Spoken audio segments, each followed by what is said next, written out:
सुनाते हैं, पावन कथा सुनाते हैं। माँ वैष्णो रूप में क्यों आई ये हम बतलाते हैं, पावन कथा सुनाते हैं। हम आदि शक्ति माँ वैष्णो की कथा सुनाते हैं, पावन कथा सुनाते हैं। माँ वैष्णो रूप में क्यों आई ये हम बतलाते हैं, पावन कथा सुनाते हैं।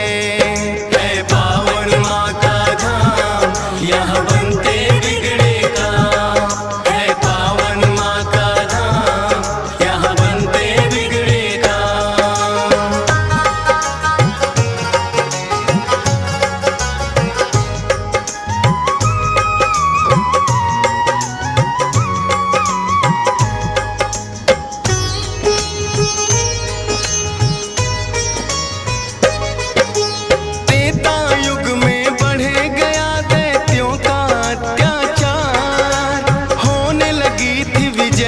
धर्म की धर्म रहा था, सभी देवताओं को थी फिर माँ की याद आई। सरस्वती लक्ष्मी